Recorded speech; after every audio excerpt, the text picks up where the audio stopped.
systemic appraisals and reform. And so I'd like to give a big welcome to our in-person audience and to the virtual audience. I'd also like to thank the organizers of the conference and the host universities. Where we are today has got to be one of the most beautiful universities in the world. It's certainly the vistas from our balcony here are unbelievable. You know, it's a pleasure to be here in Bogota, and it's also a pleasure to see so many faces that I haven't seen in a long time, you know, due to the intervention of COVID. So welcome everyone. Now, my name is Greg Tereposky. I am the moderator of this panel. I'm a trade and investment lawyer located in Ottawa, Canada. I do international trade disputes and investor-state arbitrations. I'm also the editor of TradeLawGuide, one of the sponsors of this conference. The subject we will be addressing today covers a diverse range of perspectives and issues. And as you all know, these issues are becoming more and more complicated as the international community addresses challenges that include climate change, environmental sustainability, shifting approaches to international supply chains, the proliferation of investment incentives. These past two issues we've heard a lot about earlier today. And then of course, investment review and approval. Today, we will be discussing these issues from four different perspectives. First, we will be hearing from Jonathan Bonnitcha. And Jonathan is an associate professor at the University of New South Wales in Sydney. His primary area of research interest is international economic governance with a particular interest in investment treaties. He's got a really good foundational perspective that will help our discussion. Second, we will have Mala Sharma. She is the lecturer and course director of the LLM Legal Practice Program at London South Bank University. Her primary area of research interest is international dispute resolution, particularly commercial and investor-state arbitrations.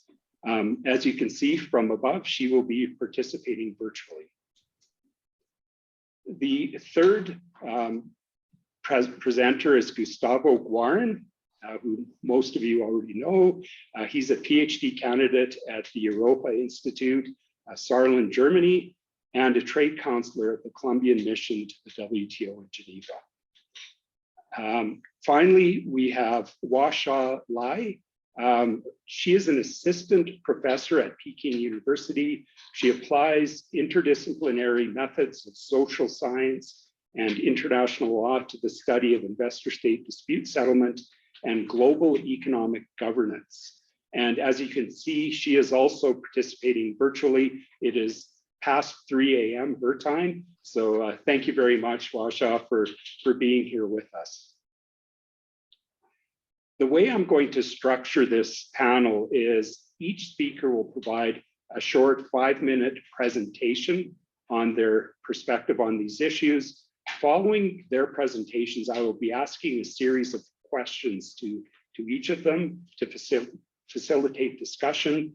And then finally, the last 15 minutes are reserved for you to ask questions of the panel. Given the limited time we have available, as in the case of the other panels, I will be enforcing the time limits. So please, my apologies in advance if I have to cut off any discussion. So I'm going to start with Jonathan. And Jonathan will be presenting a paper on the development and diffusion of national investment laws. His paper seeks to identify and explain shifts in national investment laws over time. And what will become very clear from his presentation is when we think of investment law in the investor-state context or investment treaty context, it's very narrow. In fact, the subject matter is very broad, and a lot of the issues we've heard about in earlier panels are the cutting point, or the measures that will be addressing those issues are dealt with at the level that Jonathan will be speaking. This level needs to be recognized in international investment law At this point, it's not, only some elements are. And Jonathan will give us some perspective on this issue, this foundational issue on what is investment law. So over to you, Jonathan. Thanks so much, Greg, and especially for all your work in pulling this panel together with the hybrid format. It's great we were able to get the speakers online involved, and thanks also to the organisers for what's been a wonderful conference so far. As Greg said, this is a paper on national investment laws broadly. It's a comparative historical study, and it's part of a wider research project that Taylor St. John, who is the co-author of the paper, and I are working on. The first part of the research project, if you're interested, was just published on Monday. It's a 25,000 word report to the International Institute for Sustainable Development that seeks to frame the field, and this paper is a kind of extension or building on some of that. And in the very short time I have now, I'm going to outline 4 claims that I'm going to try and convince you of in the presentation and the paper. So if you take anything from what I say today, hopefully you'll find this interesting, you'll want to follow up, reach out. It's these 4 claims. So I'm going to try and convince you, firstly, that national investment laws are interesting and important. So they're a subject of study that we should take seriously. We understood in this room as people who are interested in international economic governance and international investment law. Second, I'm going to try and convince you that although these national investment laws are interesting and important, it's a really serious mistake to approach them or to think about them just in terms of an investment treaty analogy. So it would be a really serious mistake to think about national investment laws just as a kind of domestic counterpart to an investment treaty.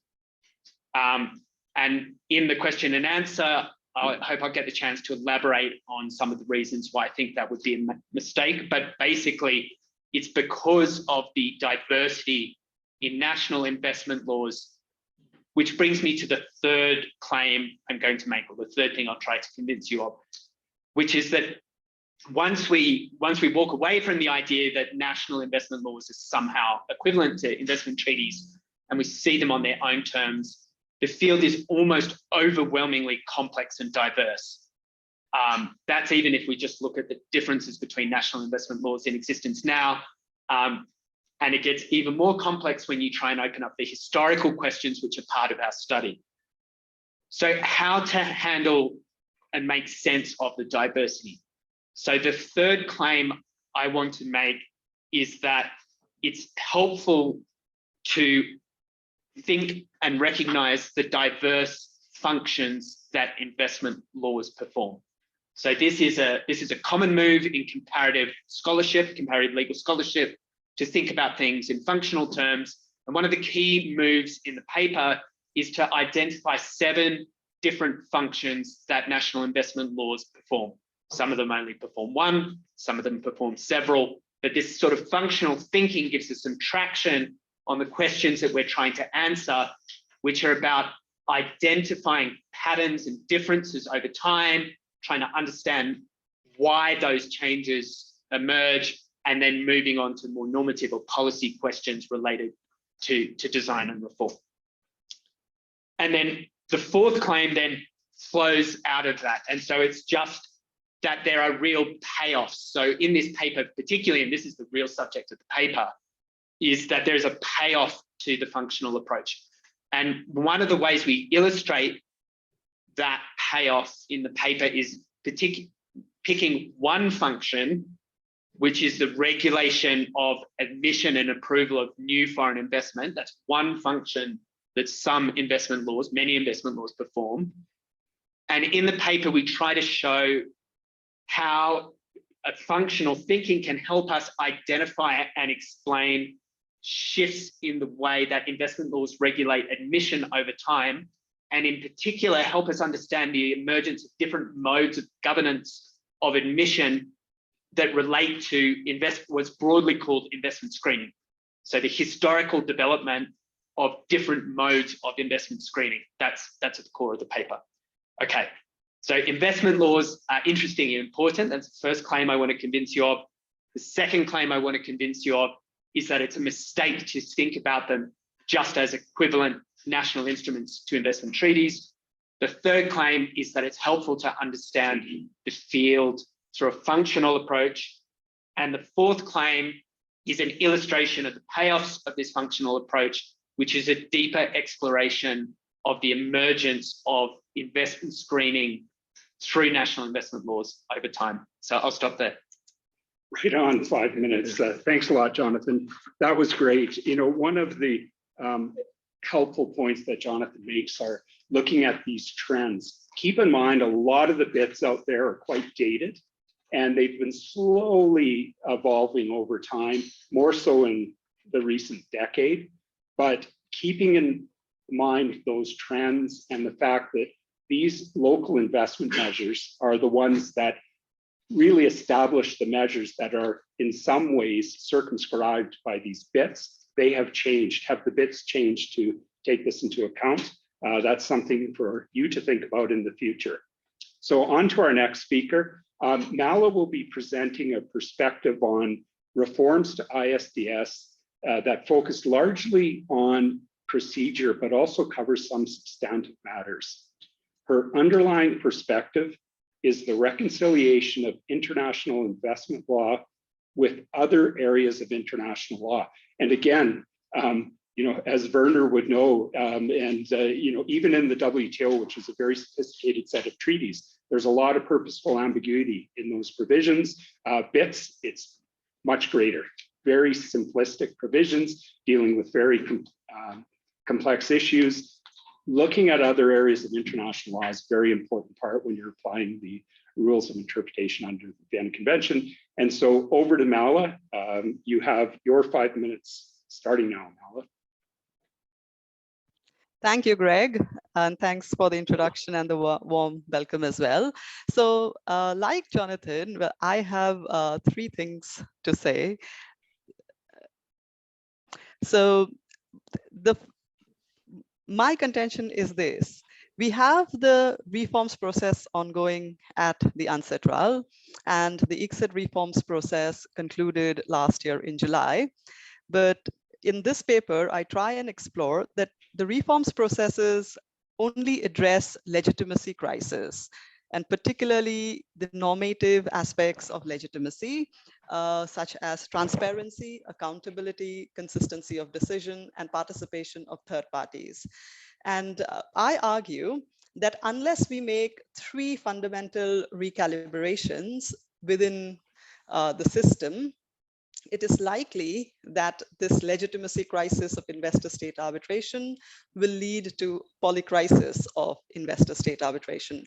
So what are these 3 recalibrations? Well, firstly, I say that reforms processes needs to address this. It needs to allow states to undertake measures to deal with emerging challenges effectively and flexibly without having to pay exorbitant compensation to foreign investors.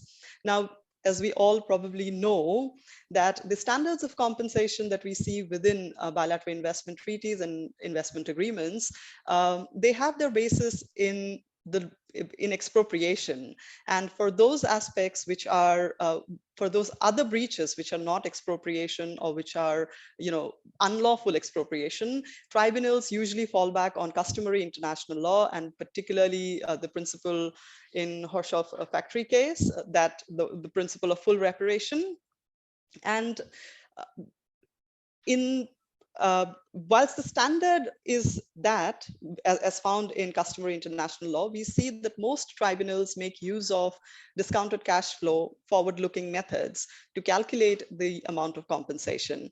And we see certain new treaties providing for, you know, more factors to be considered while calculating this compensation, but those are just in the treaties. We are not sure if tribunals will take it exactly how probably the treaty drafters intended. So, and specifically, the reforms process we have within the UNSW, for example, we have the code of conduct for arbitrators, but that does not really talk about arbitrators taking into account systemic impact of the awards. And I think that is one aspect that the reforms process sort of missed. The second argument I make is that investor-state arbitration needs to be reconceptualized as a system that recognizes imposition of investor duties and not just something that gives them rights and remedies. So we already see a disconnect between investors' rights and obligation. And again, new treaties are kind of trying to fill the gap. But if we look at the practice of arbitration tribunals, we see that while states do bring counterclaims, they claim set-offs, in most cases, they are not really able to get anything monetary out of the investors. But even if, for example, you are able to get some pecuniary compensation, I'm not sure how you are really going to enforce this. Whilst again, for pecuniary damages, it might just be easy, but particularly for restitution and say satisfaction, I am not sure how you are going, particularly within the ICSID framework, because of Article 54.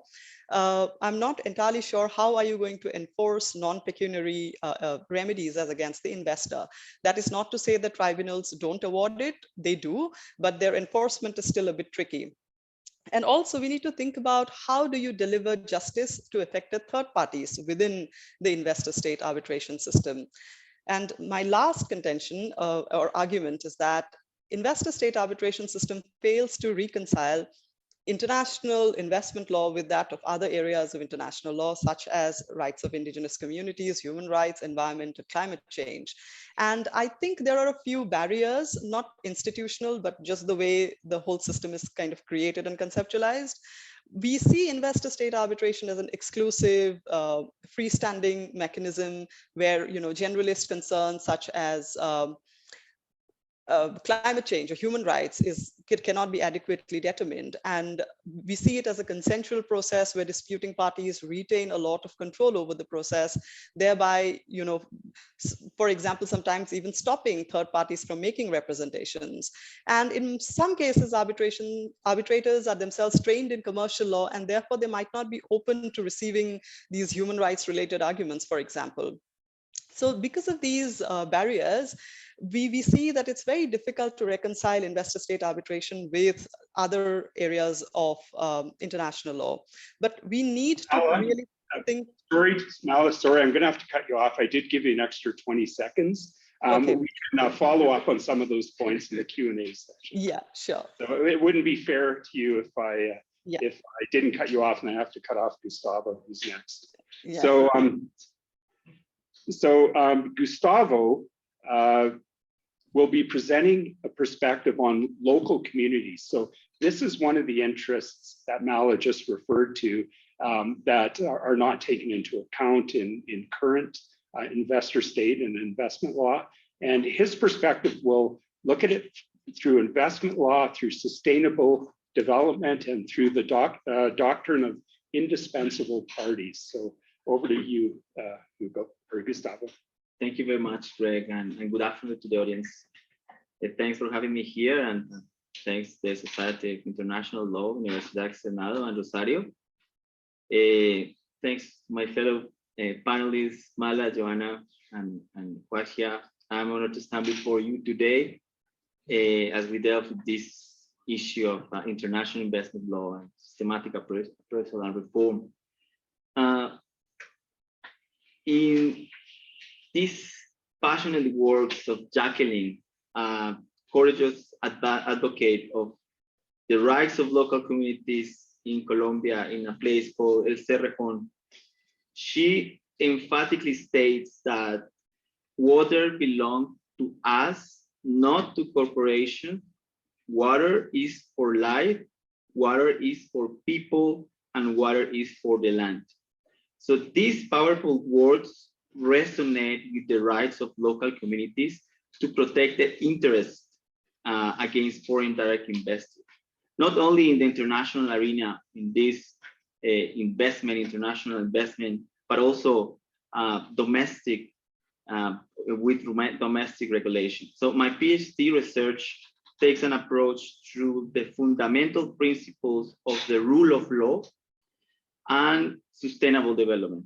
So I argue that first, the international investment system, particularly ISDS, is unable to effectively address contemporary issues and crises like Malacol poly crisis. There is an issue of legitimacy, transparency, and practicability, and it's imperative that we seriously consider alternatives that prioritize the interests of the stakeholders like local communities. It is imperative, as also Mala has explained, a broadened approach. So members, the countries have a broad policy space. And by the way, that is what Colombia is doing and trying to do right now with the renegotiations of free trade agreements and bilateral investment agreements.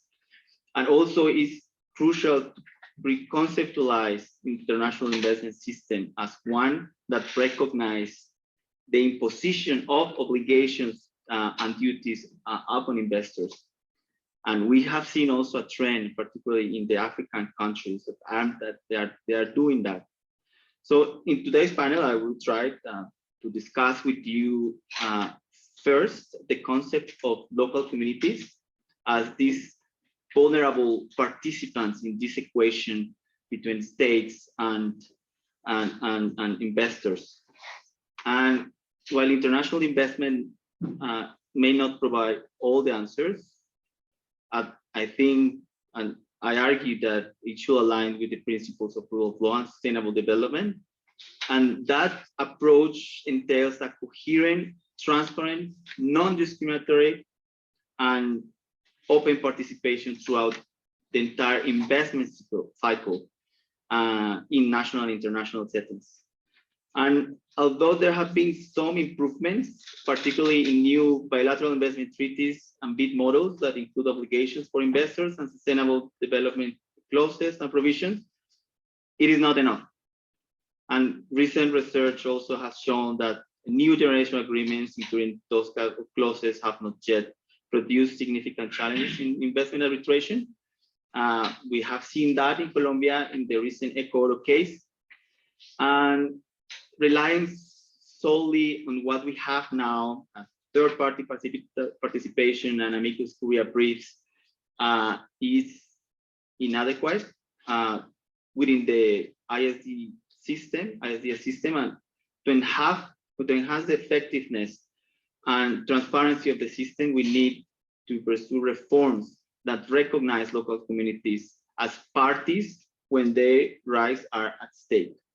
And one way to achieve this is by implementing measures that explicitly acknowledge the indispensable role of local communities in investment disputes. And I leave it like that for now. Thank you very much, Rick. Thank you, Gustavo. And those are crucially important points, which we will get into in greater detail in the questions. So as we heard this morning, these big issues that we're dealing with in the world right now, in the context of this panel, it's simply how does investor-state arbitration fit into these issues? But to fix these issues, we need the collective cooperation of the international community. And of course, that includes China, more than ever, given its role as a source of international investment and its role in the world economy. Our next speaker, Huaxia, will be introducing her ongoing project of building a database for the UNSW Working Group #3 negotiations on ISDS reform, based on which she will be addressing the issue of whether China is a rule maker or a rule taker on developing alternative means of dispute settlement. One of the things the international community needs to be careful of is to properly interpret what China is doing and what its motives are in these various areas. And speaking with Huaxia, I got a lot of insight into this issue. So she will now be giving her presentation to give us some enlightenment on this point. Over to you.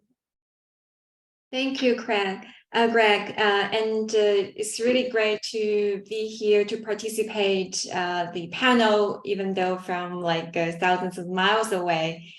So today I'm going to introduce my ongoing project about this database on the of the UNSW Working Group 3 reform negotiations of the ISDS, and then I'm going to apply what I have done with the database to a very specific topic, namely the ADR, the mediation as an alternative to the arbitration in investment dispute settlement. Let me just briefly talk about my project first. So there are multiple venues where countries and international community get together and talk about how to reform the investment regimes. So among them, UNSW is probably the most prominent one. And also I got to choose UNSW because unlike the other venues, UNSW is the only international organization that has published all the negotiation recordings, all the audios online. So I'm not part of the Chinese national delegation to the UNSW, more like an outsider, like a very passionate researcher into this topic. So these recordings offer a very rare opportunity for outsiders like me to have an insider's perspective and observation about what is really going on at those multilateral proceedings. So with the help of my research assistants, I have transcribed all the 313 hours of recordings to text. And then we are in the process of encoding those texts, those transcripts. So my goal, my final goal is to build this database where the users of this database can do those interactive research with it, for example, to pinpoint a certain country's position on a certain investment law issue. So, I mean, I myself cannot do that just on my own. I am working with computer science professors at my university, the Peking University, to do this work. So hopefully by the end of the UNSW Working Group 3 negotiations on ISDS, we will also be able to launch this database, which is like can be like used by everyone. And what I'm going to today to present is a very preliminary application of this database. So I chose China and also mediation, not randomly. First of all, as Greg mentioned, China is one of the top investors globally, and also it has this like very ambitious plan under the name of Belt and Road Initiative. Mediation itself has been getting increasingly popular among states as well as investors. That is like considered as more flexible, more cost saving compared to arbitration. And so my focus is on like China's position on this ADR, on mediation. So in general, in the popular discourse, Belt and Road Initiative is considered as a challenge to the existing order of international economic law or international development. So with China's support and endorsement of the mediation would be also considered as like a revisionist approach to reform the investment law. And more importantly, let's just go back to the investment reform negotiation per se. Like, how did China participate in this negotiation? And in particular, how did China say about the issue of mediation in the process of the negotiation? So here's what I found. Everything was based on the audios I found from the UNSW website. So Basically, China was not that enthusiastic about mediation at the very beginning of the UNCTAD negotiation. It gradually warmed up to this idea. After 3 years, in 2019, that was the first time China brought up this issue to the floor negotiation. And China has not advanced any specific and particular detailed plans about how to promote this idea, how to promote this alternative dispute settlement means. Yes. Sorry, I have to interrupt you there because again, we've gone over 20 seconds, over 5 minutes. So I'm going to enforce my limit, not very well, but there's the 5-minute limit. We can follow up on those issues in the Q&A. Yes, of course. Yeah. Okay, so thank you very much. I hope you all were enlightened to some of these points about China that, like me, you weren't aware of. So now we're going to go into a Q&A session where I will pose questions to these speakers. And the idea of these questions is to give you some more insight into the points that they're making.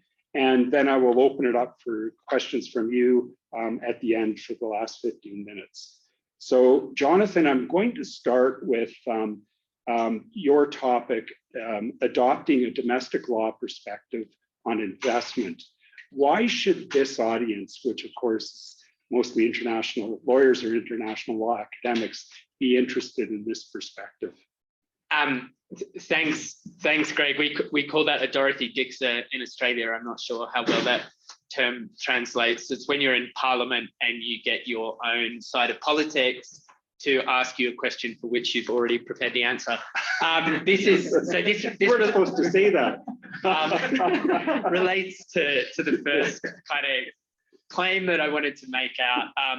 The short answer is because one way to think about our field is that we're people who are interested in foreign investment governance.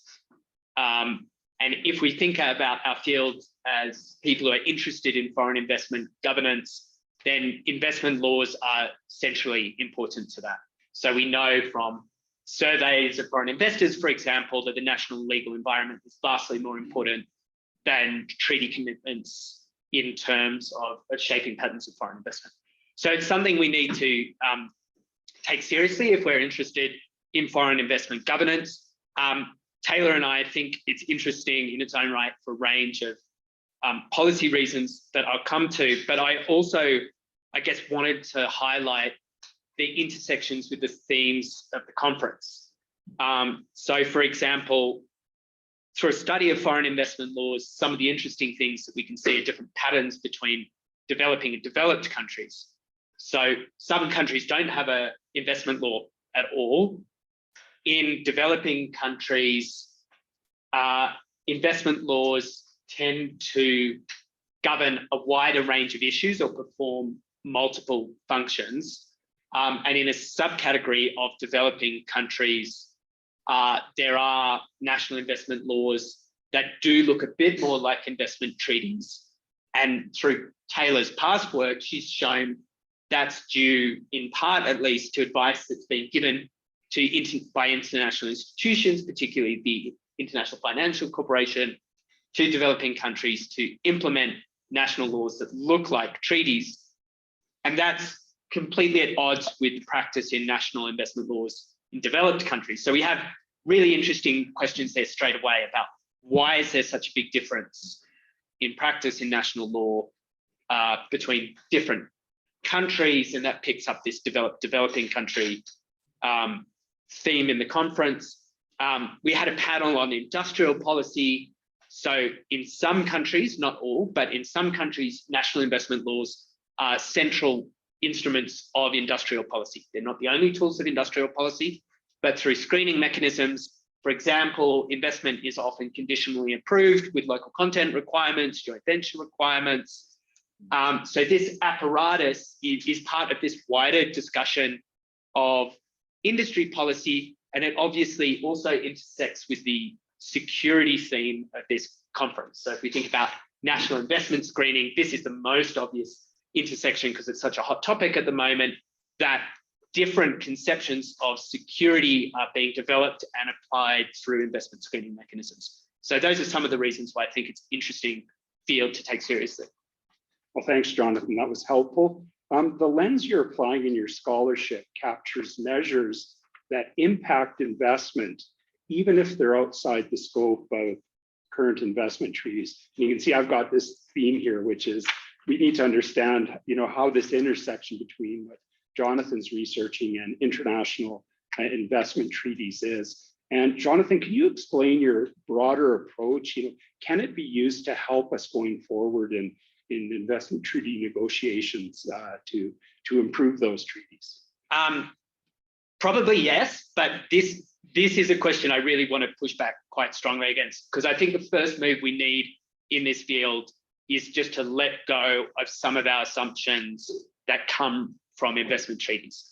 So if we start off seeing investment treaties as the central legal instrument in foreign investment governance, then we tend to look at everything else through that lens. And so we ask questions like, what are the standards of protection in this particular national investment law?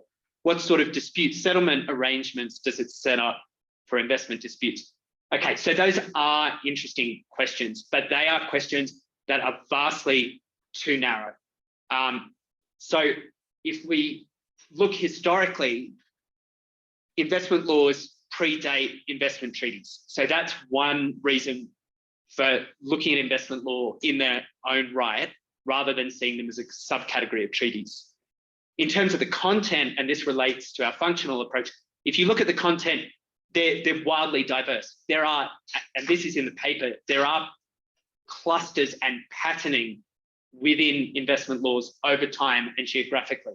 So it's not just random. An important part of the contribution of the paper is to begin to make sense of that patterning. But if we distinguish the laws from investment treaties, there's no equivalent to that templating where we all intuitively have a sense of what is roughly a standard investment treaty in terms of provisions on expropriation, national treatment, FET, ISDS, that sort of stuff. So they're wildly diverse and they perform different functions. So as well, some investment laws do deal with investment protection. Some do specify dispute settlement arrangements. Many don't. Many of them, perhaps the most common function of national investment laws is governing the admission and approval of new foreign investment. And that's a really centrally important function to take seriously on its own terms. But they also have roles in facilitating investment, in specifying investor obligations and responsibility, in performing monitoring and oversight functions, or establishing institutional apparatuses for monitoring and oversight. And so we need to, and incentives, which is historically, even though it's a super problematic function, is historically a function that's been very common in developing country investment laws.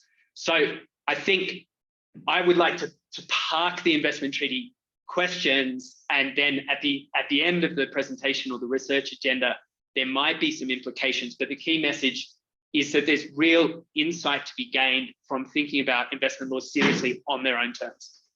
Thank you, Jonathan. Now, can you give an overview of the benefits of your approach? And if possible, discuss how the industrial policy that was raised in the first roundtable today fits into your approach? Sure. So what I'll do here is I'll speak to the fourth claim I wanted to make out here, which was to use the example of the function of investment laws of governing admission and approval of new foreign investment. So to use that as an example to show some of the payoffs that we think you can get from thinking about investment laws in a serious way. And this sort of begins to introduce our approach of sort of identifying clustering historically and geographically to track movement. So let's start in the 1960s in Africa. So we're in the era of decolonization, and there is a huge wave of new national investment laws, mostly adopted very shortly after independence. So these were seen as very high legislative priorities for the governments involved, which almost have a kind of quasi-constitutional function in that they're setting out a vision of the relationship of the state to the market. And that vision is developmentalist broadly in these laws. So these laws, we can see them as instruments of national economic planning and developmentalism. They've got almost nothing to do with investment treaties as they exist today. Rather, one of the central functions common to these laws is that they establish systems to govern admission and approval of new foreign investment. And so in these laws, of which Botswana is one of the examples we look at in the paper, the broad outline is foreign investment requires approval. So in principle, foreign investment is not allowed unless it's actively approved. The law constitutes a board or a committee to manage the approval process. That committee is generally constituted through an interministerial arrangement, which reflects the developmentalist ethos, the kind of industrial planning ethos, and insofar as criteria for approval is specified, which they were to some extent in Botswana, they very much reflect this developmentalist ethos. Then moving to the 1970s, we can identify a different cluster of national investment laws that emerge almost simultaneously in New Zealand, Canada, and Australia. So this is interesting. Developed capital importing countries. That's important. Developed capital importing countries.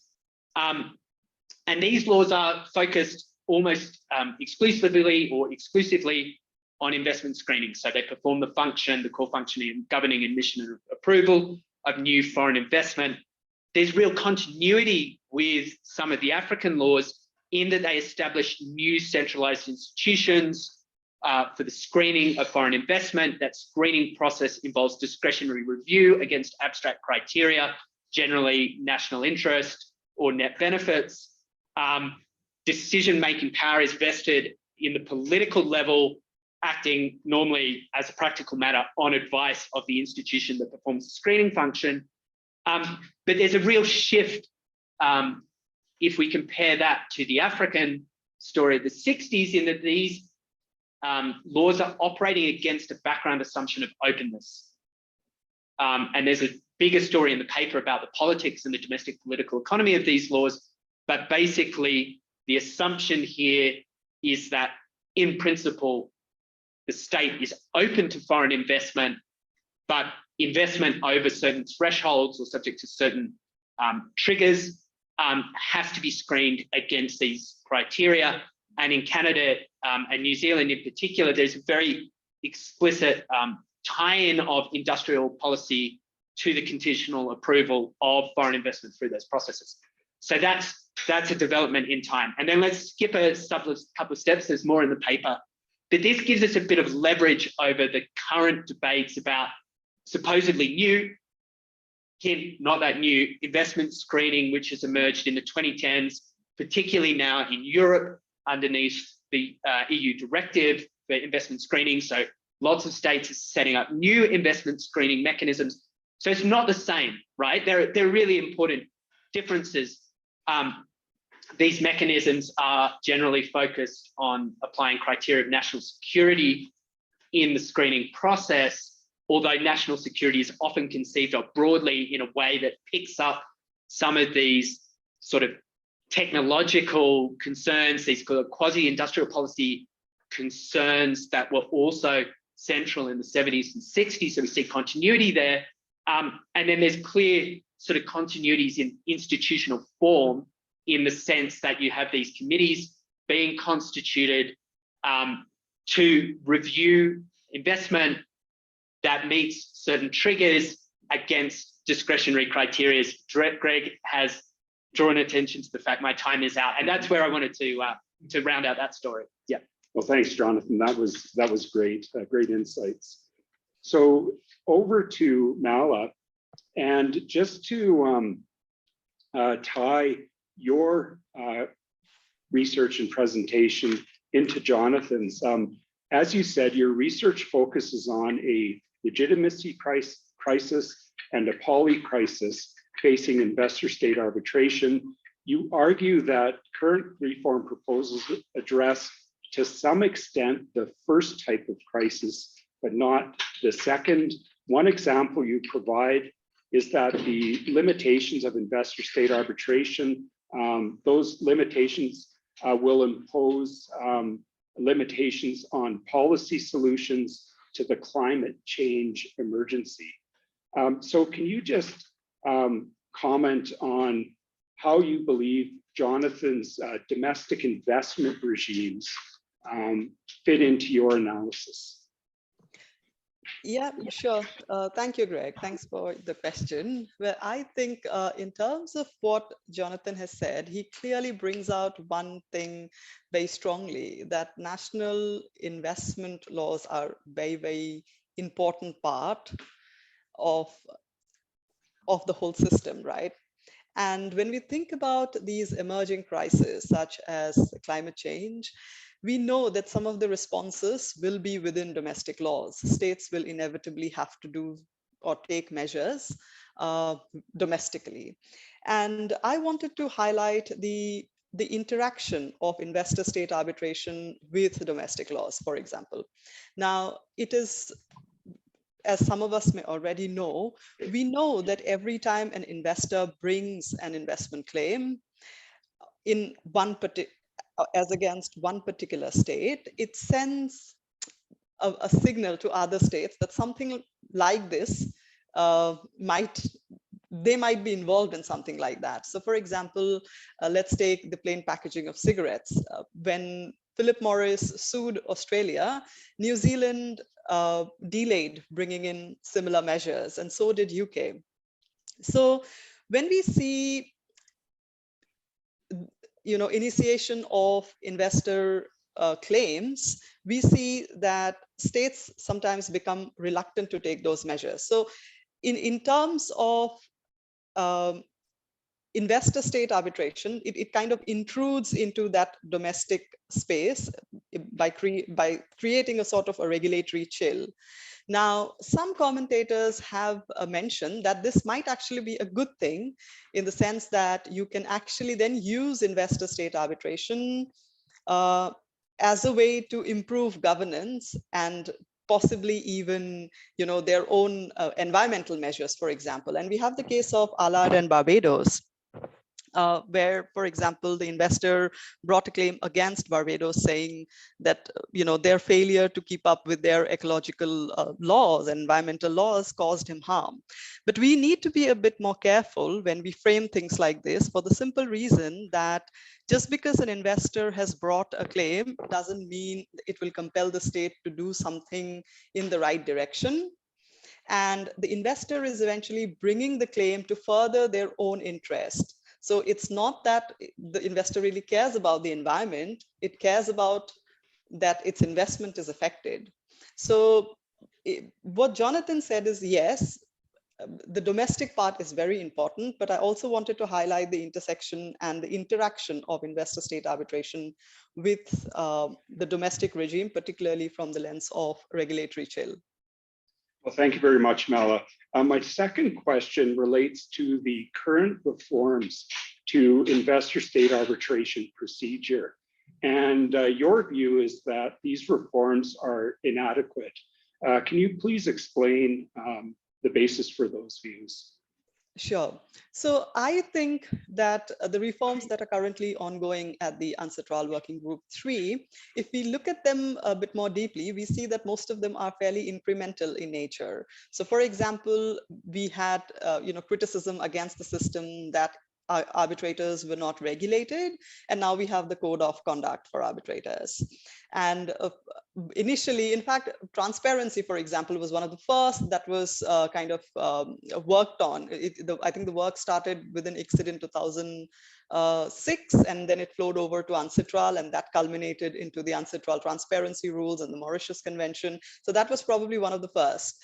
But then even if we look at that, we see that whilst non-disputing state parties got some rights to participate, the amicus submissions part is still fairly within the control of parties. So if disputing parties don't want third parties to intrude into proceeding, they can actually stop it even today. So what has really changed from then to now?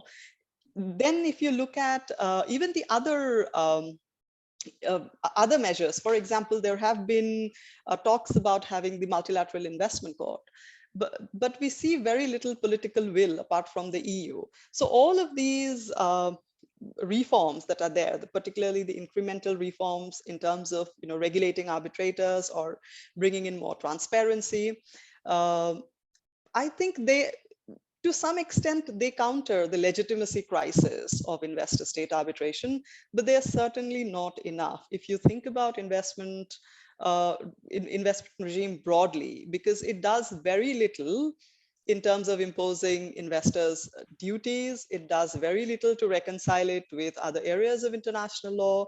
And there is some work ongoing in relation to damages, but I can only speculate as to where that is going to go. But even then, even if, say, UNCITRAL comes up with some sort of guidance for arbitrators will still have a lot of discretion.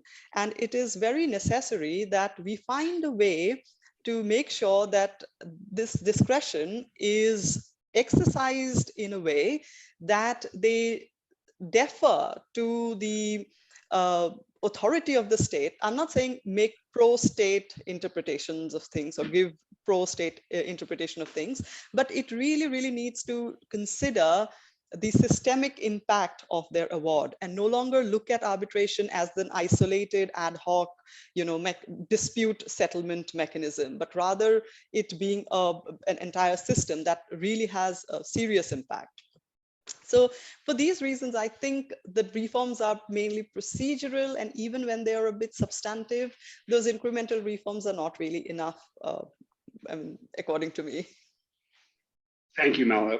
My next question relates to the spillover effects that investor-state arbitration can have on legitimate domestic policies, and how the poly crisis you identify that's created by these spillover effects can be addressed through the three fundamental calibrations that you have identified. Sure. So when we talk, so the three fundamental recalibrations I spoke about, the first one is allowing states to undertake measures to deal with, say, climate crisis without having to pay investors exorbitant compensation. Now, if we don't do that, we're going to land up having more cost for energy transition. It is not going to make the state do something in the, it's not necessarily going to make the state do something in the right direction. And of course, the whole prospect of regulatory chill remains. In terms of the second one, that we need to, or let me take the third one first. In terms of reconciling it, what happens if we fail to reconcile investor-state arbitration with the other areas? Well, for one, investor-state arbitration is not an isolated mechanism. If we think about it so exclusively, it is almost impossible to think about anything good that can come up, because investor-state arbitration will always sort of be an obstruction. And there is, and also we see this increasing privatization of things, right? Particularly essential services. Eventually, we will have several arbitrations. We have had them in the past, and we will probably continue to have them, where essential services, once they are privatized, they will not, it will not just be about the state and the investor. It will inevitably have third parties who will sometime, probably they won't even have a say within the proceedings. So it's very essential that we think about reconciling investor-state arbitration with other areas to kind of, prevent the disasters that can happen because of the spillover. And in any event, I think it's good for investor-state arbitration to have some sort of consistency with other areas of international law. And come to think of it, what if investor-state arbitration was not there? Then in all likelihood, we would have domestic courts litigating, these cases being litigated in domestic courts, and they would inevitably at least try and balance these competing interests and balance human rights, they would not disregard these kind of arguments. So I think those are some of the ways in which we can sort of, if we don't really address the problem, those are the kind of spillover effects that it will have. And talking about my last, that was basically my second point, is that investor-state arbitration, it needs to be reconceptualized as a system that recognizes, imposition of investor obligations and duties. Well, this is again very important because foreign investors, because currently there is hardly anything very concrete that imposes any obligation on them. And when I say this, I sort of think about, the Union Carbide case back in India. We don't necessarily have to wait for a disaster to happen. We can take proactive steps. And well, we've started the movement. We do see some treaties, talk about investor obligations, particularly we have some investor obligations within the Morocco-Nigeria bilateral investment treaty of 2016. But strangely, we don't see any in the 2020 Morocco-Japan bilateral investment treaty. We see some in the Pan-African Code. We see it in the South African Development Community Model BIT. We see some obligations within the Belarus-India BIT, to name a few. But they're there. But how far will tribunals really interpret them the way they should be? I'm not sure. Secondly, the question of remedies. Can you really have specific performance as against an investor? And what about situations when you can't really have specific performance? So what happens if an investor does something that, for example, degrades the environment? And of course, you might have some, corporate social responsibility provisions within your company law or domestic legislation, for example. But is that really enough? So, yeah. Sorry, but I do have to cut you off. But yeah. That was a great presentation. Thank you. Thank you. Now we're going to our next speaker, Gustavo. And I'd like to start with a question about the focus of his research on local communities and the failure of the ISDS system to take their interest into account. Is this yet another example of the poly crisis that Mala was referring to? Absolutely. It's another very good example. And a parenthesis on the issue of domestic laws, and I think that is very important. On my research, I should be that is the most important tool for local communities.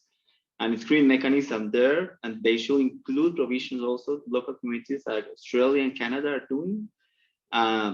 The right of consultation, free, prior, informed consent also is there. However, we have they harmonize the concept of consultations, impact assessments, also should include social values. And we have also a trend that impact assessments are not about social values.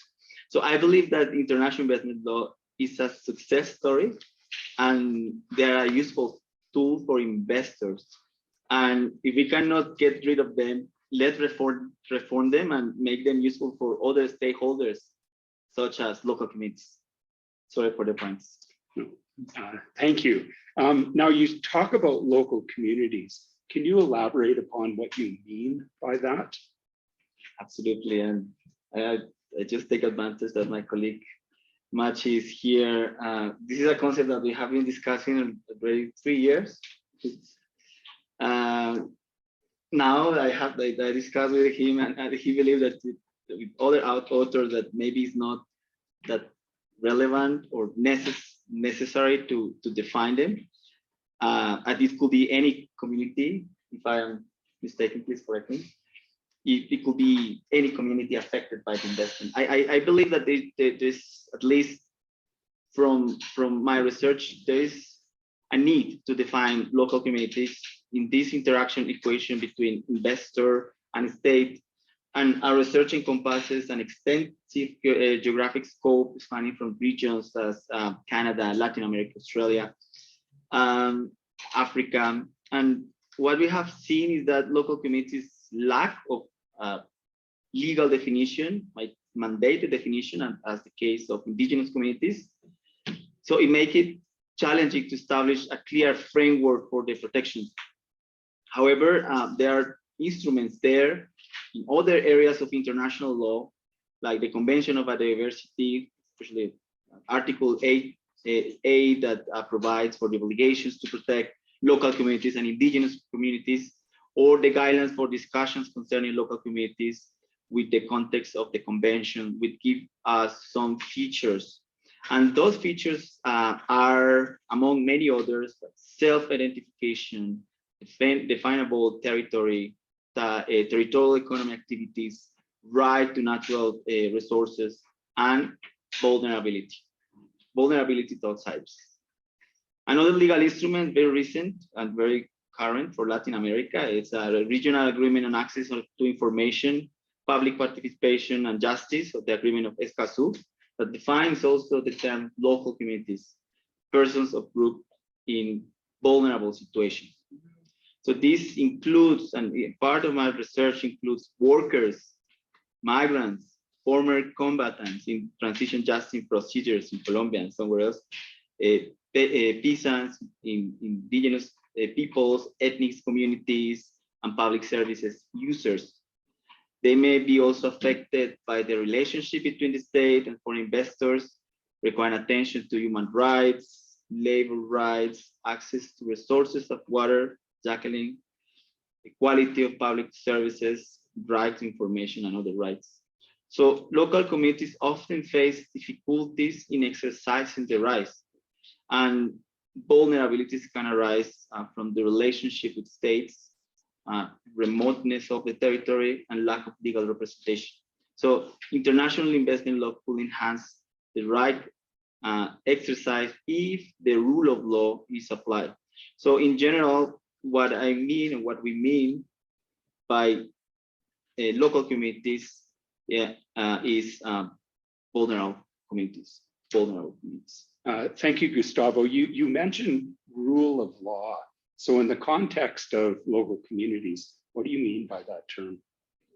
Thank you, Greg. And in my research, I take a broad and regional and holistic approach of the rule of law that is no longer this abstract concept that we see, the formal, the substantive rule of law. Now there is an international instrument that define the rule of law somehow.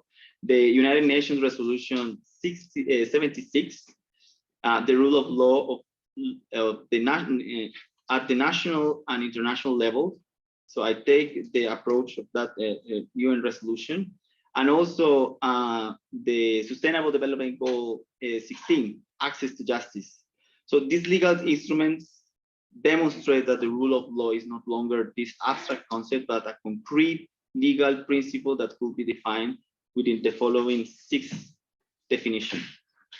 First, a just, fair, and equitable law, protection of the law without discrimination.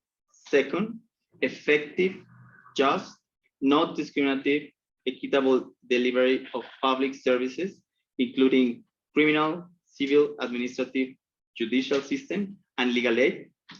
Third, equal and effective access to justice. That is also embedded in the Sustainable Development Goal 16, peace, justice, and strong institutions, and the target 16.3, access to justice for all. Fourth, independence, impartiality, and integrity of the judicial system. Fifth, coherence and consistency are required both at national and international levels. And finally, transparency. So it involves the communication of information, allowing individuals to participate in decision-making processes and giving consideration to their concerns. So thus, in the investment scenario, the rule of law should apply to domestic and international law related to foreign direct investment, considering local communities as these vulnerable communities or participants in the relation between foreign direct investment and the state. So this might be relevant in the entire investment cycle, the pre, post-establishment, acquisition, expansion, operation, management, maintenance, sale, disposal of the investment, and of course, dispute resolution. Well, thank you, Gustavo. So there's been a trend in new investment treaties to address current issues. One example being the environment. How have these new treaties also addressed local communities? Yes, absolutely. There are nowadays not many, but some bilateral investment treaties and bilateral investment model treaties, especially in Africa and also in some European countries, that include provisions related to corporate social responsibility, labor rights protection, mechanisms for addressing violations, including mechanisms. They also include provisions related to cultural identity, mostly in Africa, and diversity, gender equality, indigenous rights, inclusive trade, and traditional knowledge. They also commit transparency and information sharing, including disclosure of impact assessments, obligations for investors to contribute to communities, to the community development and financial support, and also provisions related with third parties in DS, so such as the Dutch model bilateral investment treaty that allows also for the Amigos Curia brief to be taken into consideration by the tribunal. But what this mean for the local communities in practice, in real terms? So currently, as the system works, nothing, because those provisions are provided in the preamble and some parts of the treaty and or the exceptions, and usually are not covered by dispute resolution clauses. And also research has shown that in the inclusion of these sustainable provisions in ISDS in practice, they don't have any effect. So what we have now, procedural tools with limited scope. Some arbitration rules allow for the participation of third parties, hearing and written submissions, but if the parties and the tribunal agrees, sometimes that's not the case. And we have the recent case of Ecuador. And in general, local communities are not considered to be third parties in disputes.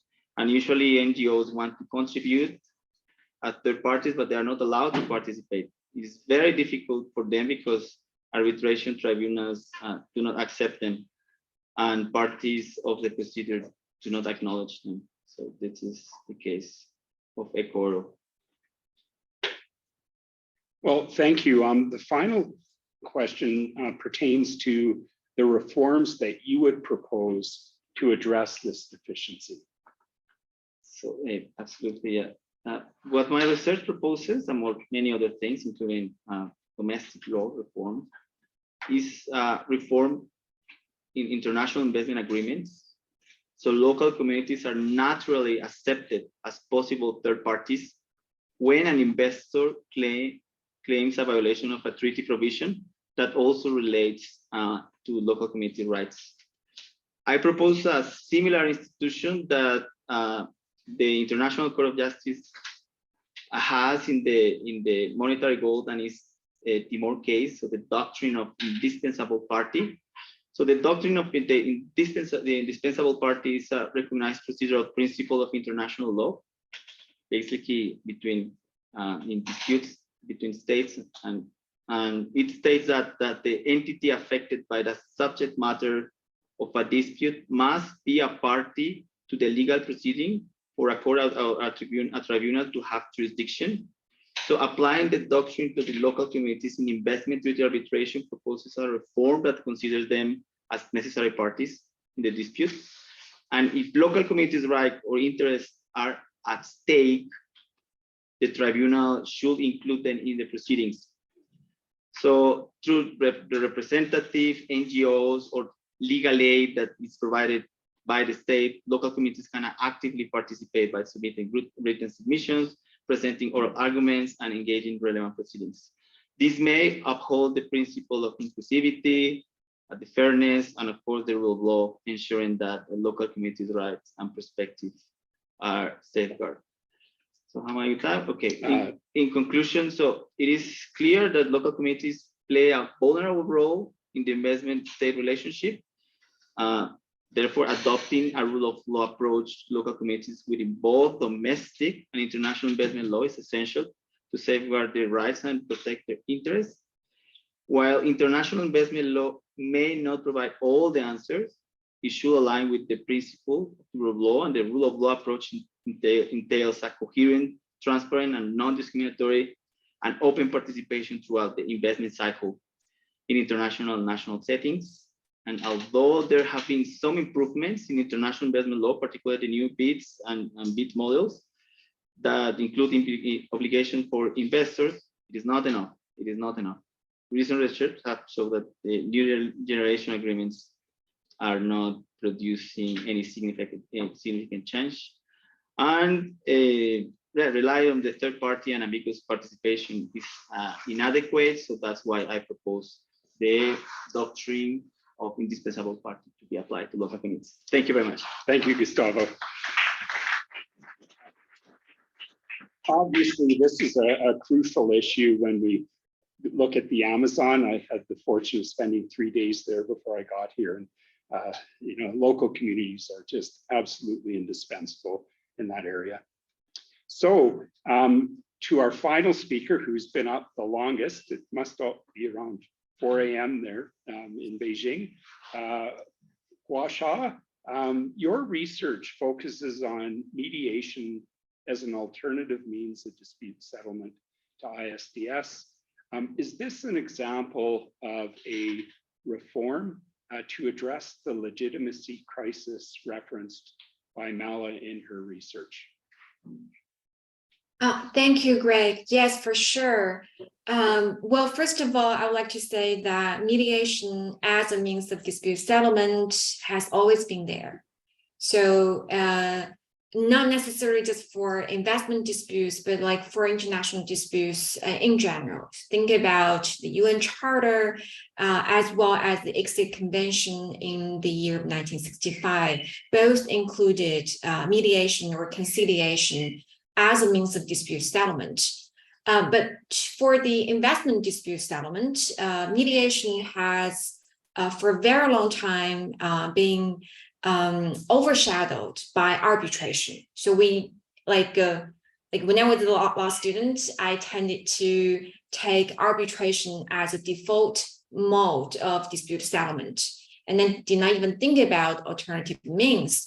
So why mediation like now? Why so many developing countries, I mean, developing countries as well, and including some international organizations and international the non-governmental organizations, why they're in favor of developing the ADR.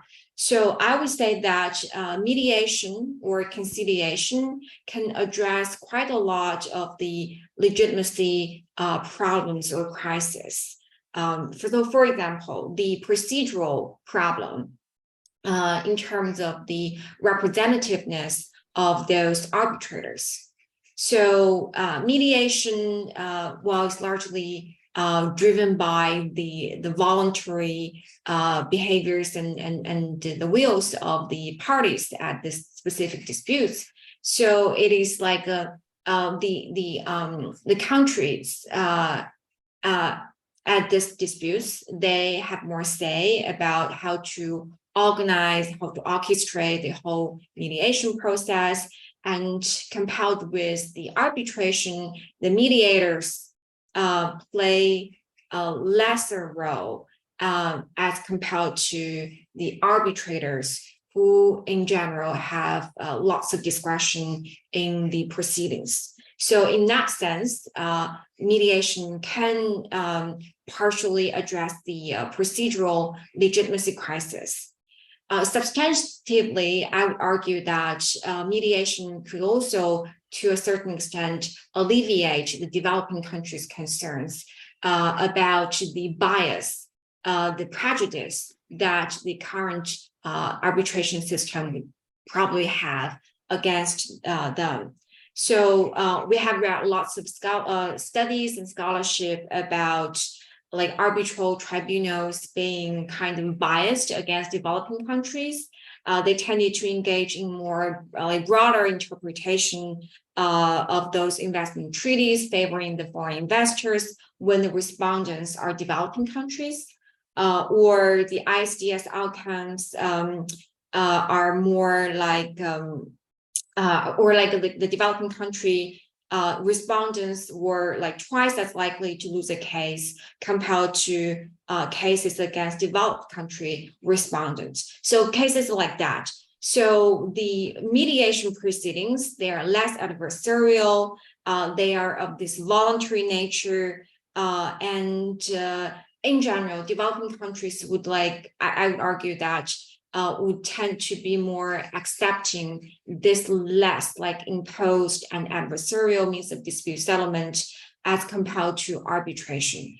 And this is also in line with the overall discussion about judicialization and dejudicialization of international relations and how the developing countries in particular have been responding to that in particular within the dispute settlement area.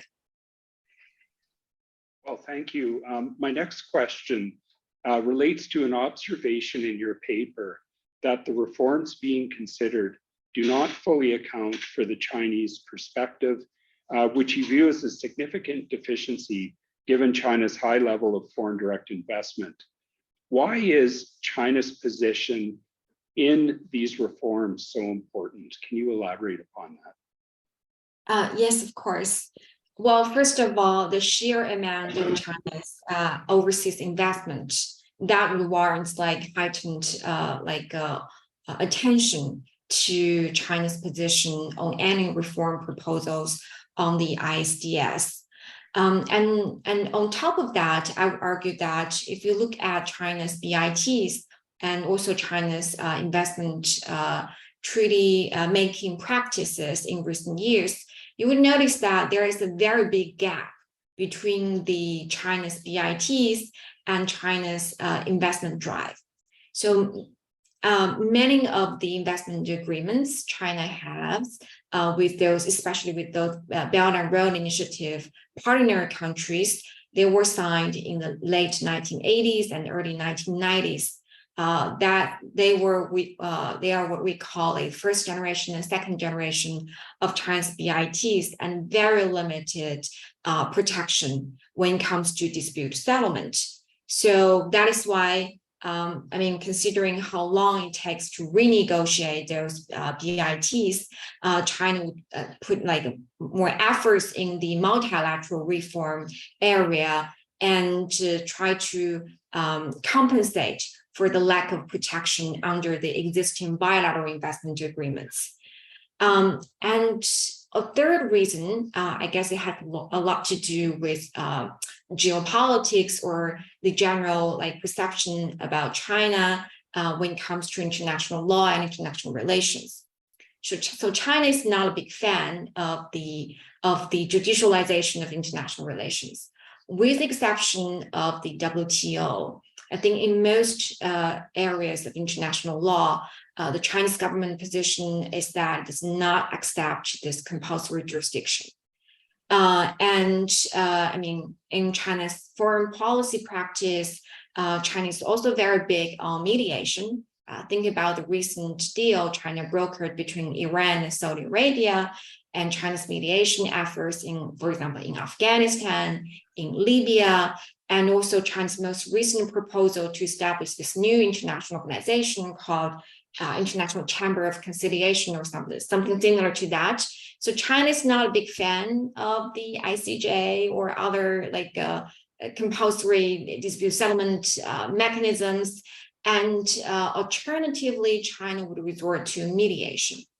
So I would argue that with the massive investment drive under the Belt and Road Initiative and taking into consideration of China's reluctance to participate in third-party adjudication or arbitration at the international level, I think what China proposed or will propose at the UNCITRAL Working Groups 3 or other multilateral venues in terms of on the issue of investment reform. I think all of them are very important based on the previous three reasons I just mentioned. Well, thank you. Just for the audience, we started 10 minutes late, so I hope it's okay if we go over 10 minutes.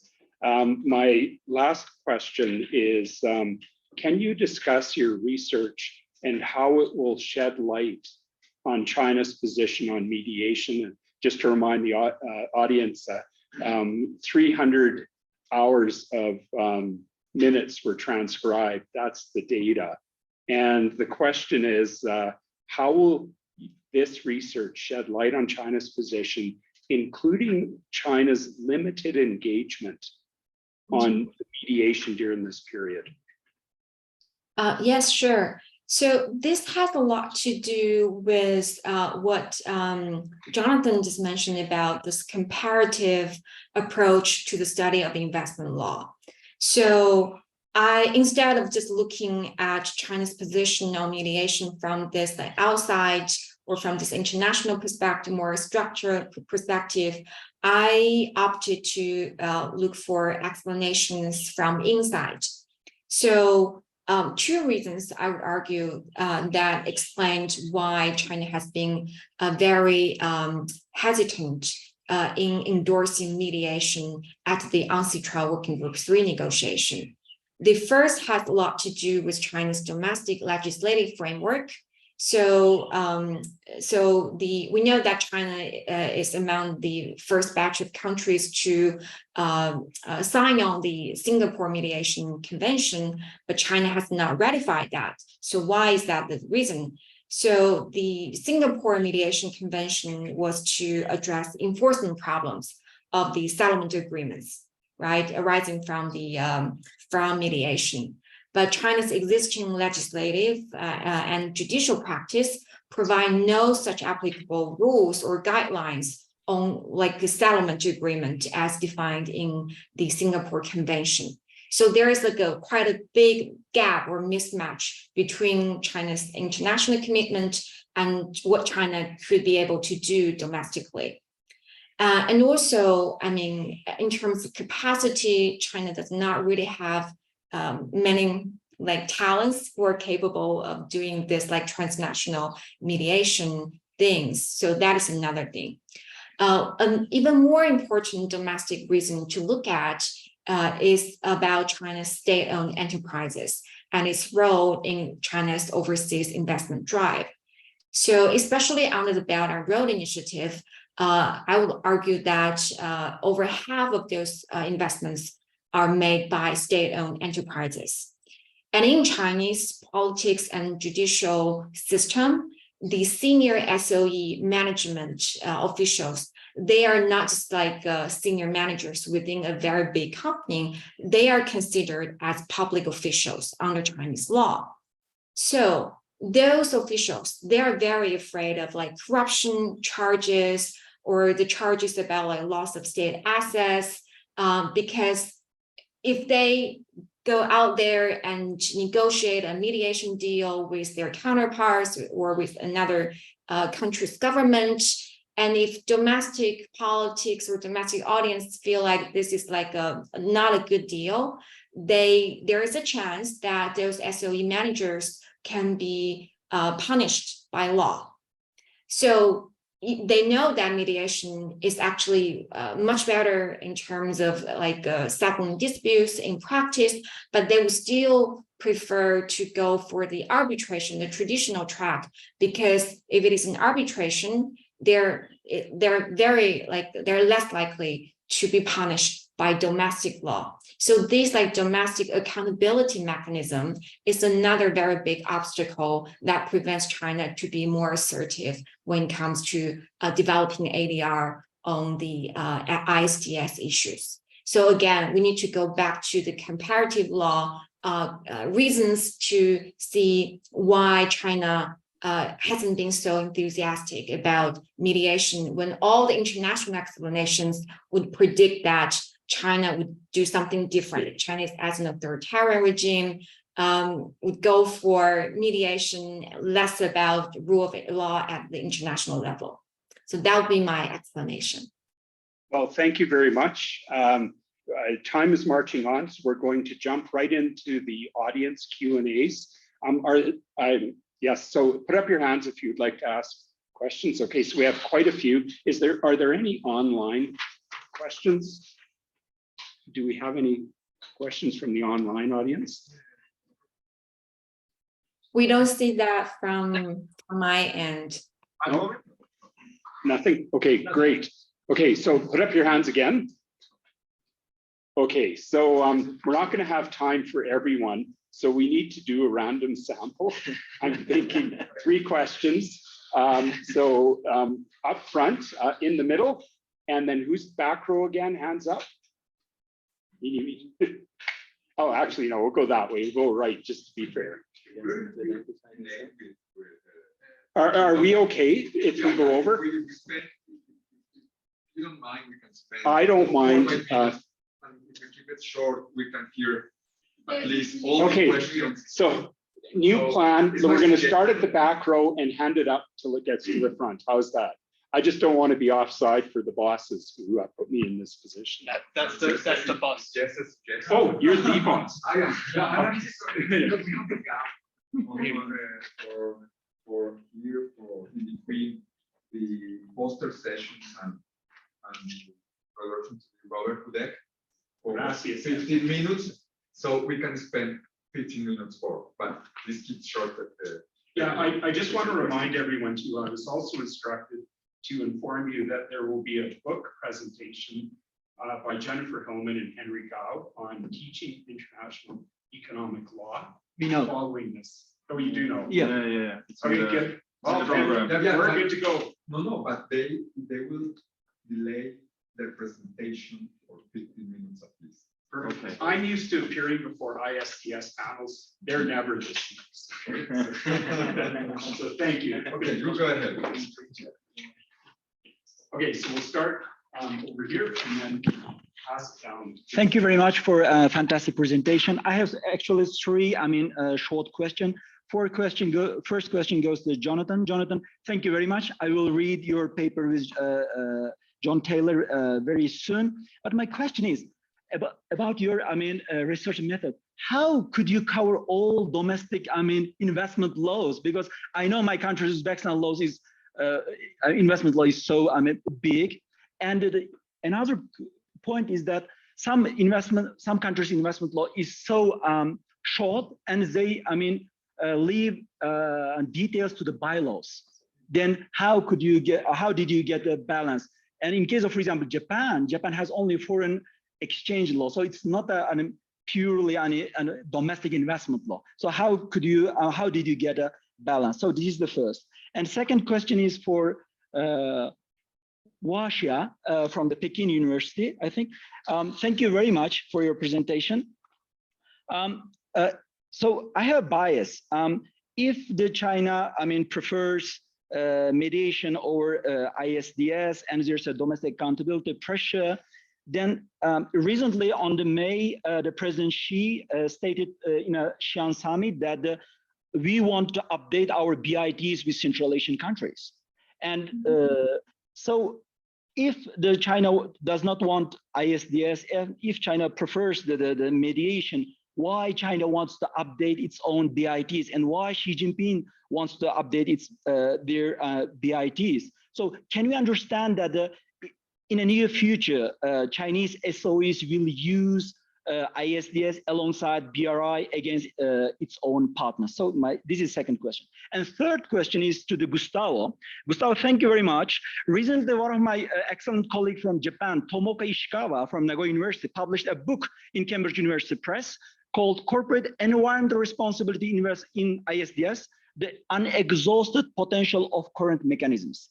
And inside that book, actually, I reviewed it for the Japanese yearbook of international economic law. She used the concept so-called social license to operate during the investor's performance phase misconduct. So if you have any evaluation on this concept, I want to hear your idea. Thank you very much. Okay, so again, short questions. Thank you for your short questions. One question each. and we'll accumulate all the questions and then respond. So next, over to you. Yes. Yeah, so just one rather short question for Jonathan again. So I was very interested in your work on the national laws. I was also having a look at the report during the panel. I have a question about to what extent do you think that national laws can serve to incorporate sustainability and climate change considerations and thereby also address some of the concerns of investment treaties? Reading your report, I briefly found only something on former Soviet republics, and you had examples of Azerbaijan and Mongolia, I think, how they introduced rather stabilization clauses in the national laws, which prevent the state from making the changes for climate change, for instance. So I wonder if instead national laws can go against this trend and in the 20th of this century, facilitate the screening of investments based on those considerations. So that would be the question. And I'll go to Ganesh. Oh, I actually have a question for Jonathan as well, but I'll take it vis-a-vis, it's fine. So I'll ask a question to Mala instead. Very brief question, why a polycrisis? Because the way I see the current legitimacy crisis unfolding, it is already a polycrisis. The very fact that there is a, let's call a procedural reform that's ongoing in UNSW versus there's a lack of substantial reform shows that there are multiple strands of crisis already. So maybe I'm reading the terminology wrongly. Maybe you mean something else by this.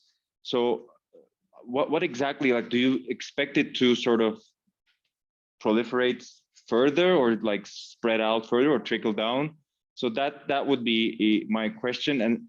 And I will also like get in touch with you about the UNSW process because I have some firsthand insights that you might be interested in. As I'm an observer there, so that's why. That would be great. That would be great. Sorry. Thank you very much for the presentation. So I also had a question for Jonathan, who we can talk later. For Gustavo, the definition of communities, I mean, all your presentation and your research is based on a more ethereal way of defining the communities, but why don't you go to international human rights law and what does that mean? No? And also specifically regarding peasants and Colombia's position with peasants lately, no? And the recognition of peasants in the constitutional system. And the last one right here. Right. Sorry, two more. Okay. Yeah, right there. Just one question, I guess, both Mala and Gustavo might want to jump in. So a common pattern is the reconciliation between human rights and other areas of public international law and investment law and through arbitration.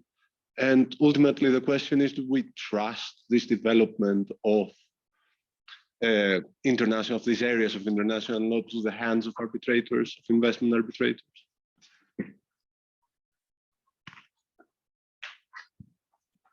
I have two quick questions. So one is for Huaxia. I really enjoyed your presentation, but I was just curious about one aspect of your research because you seem to be saying that there is all this emphasis now on mediation and that China is part of this move, and that you're addressing this by reading the UNSW debate. But I was puzzled by the fact that as China, it might be true that China is pro mediation, but also we know that from the Belt and Road Initiative projects that they also rely heavily on commercial courts, right? It's an instrument of Chinese the Chinese approach. So how do you explain that? Is it part of like a package, or you're saying that it's mediation, either mediation or these other practices that we already know? And my second question is to Jonathan. I really like the project. Sorry, it's yeah. Okay. we're really going to run over here. Huaxia, could you go first since you're the latest? Yes, sure. Thank you, Greg. And thank you all for your great questions. Well, I will start with the last question addressed to me. So the Chinese government puts very heavy emphasis on developing commercial courts and arbitral institutions in settling disputes. And how would that be reconciled with China's position on the mediation? So I would argue that, yes, they are within a whole package. And I'm not part of the Chinese delegation to any international organization or multilateral negotiation, but as a Chinese national, and also I study international relations on top of international law, my understanding about China's position on a specific issue is that it is never just one single voice. And different parts, different branches of the government has their own preferences, would advance their own interests in making the decision. So, for example, maybe the Ministry of Foreign Commerce and would prefer to see more institutionalized mechanisms like commercial courts and arbitral institutions based either in Hong Kong or in Beijing. But like the Ministry of Foreign Affairs, they would in general like China to be seen, to be taken as a more conciliatory like a figure or an actor in international relations.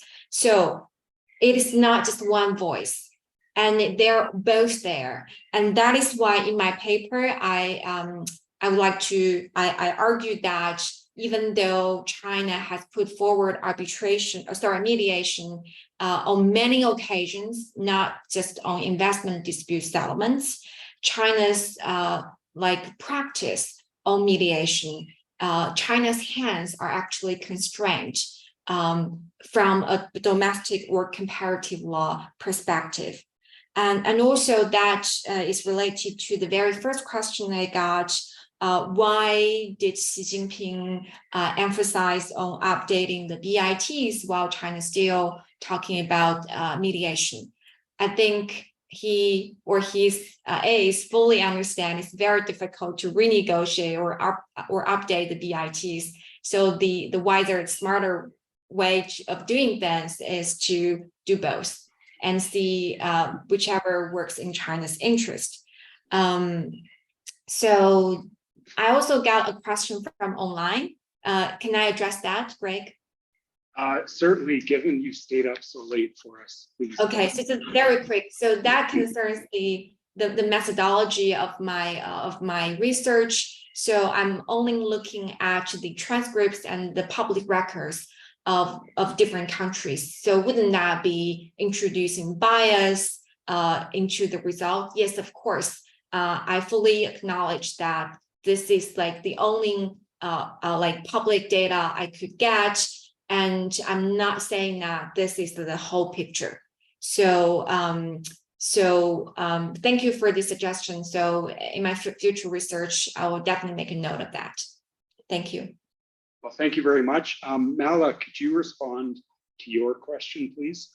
Yeah, sure. So I think I had two questions. The first one was why I chose the term polycrisis. Well, we know that, and I think Gunes pointed it out, that the crisis around investor-state arbitration is already so much. So yes, I guess the polycrisis is just another way that we can frame this.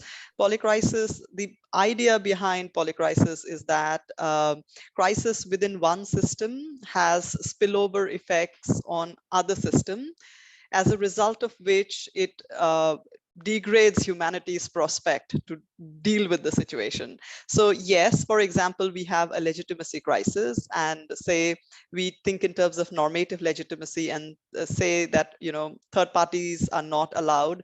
And for example, if we take the normative attribute of participation and transparency to be something very important, we know that, you know, if you don't have that, it is legitimacy deficit in the normative sense.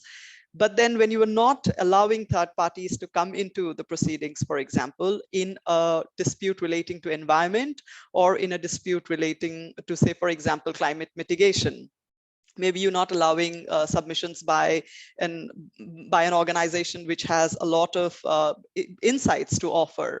At that time, you are preventing an indispensable party from participating. Also, in many ways, by your failure to integrate things, you are increasing the cost of energy transition. So we already have this legitimacy crisis, which has spillover effects on the climate crisis. So that is how I use the term polycrisis. The second question was around if arbitrators are the right people to decide issues of public importance, if they are the right people who should be deciding on human rights issues, for example. Well, the answer, it's difficult to give an answer in yes or a no, that they are the right people or they're not the right people.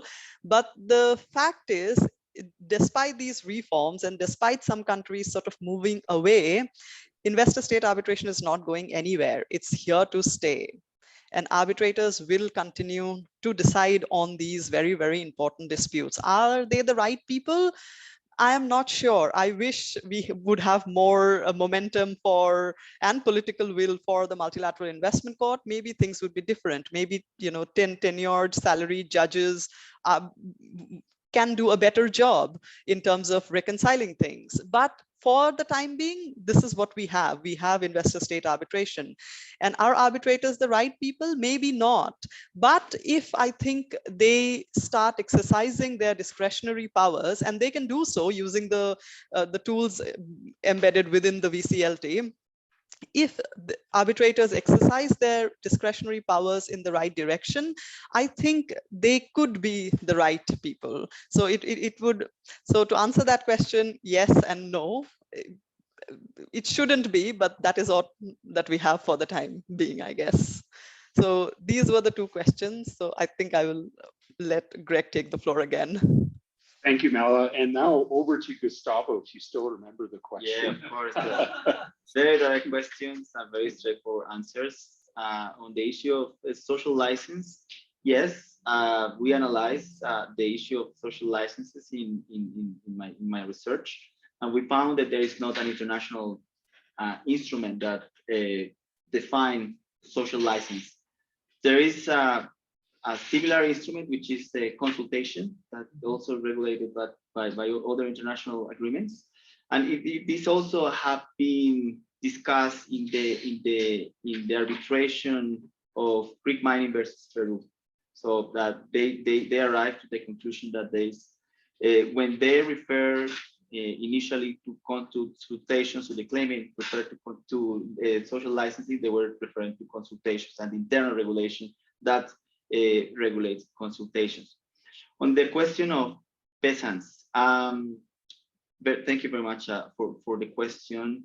Actually, yes, I take into consideration the concept of peasants, and which is in the United Nations Declaration of Human Rights, especially Article 5.2, where it also includes farmers, small-scale agriculture, complaining, livestock raising, pastoral fishing, forestry, hunting. All those communities are local communities because they may be vulnerable. So my approach is a little bit broader, and I think it makes sense if we take the vulnerability approach.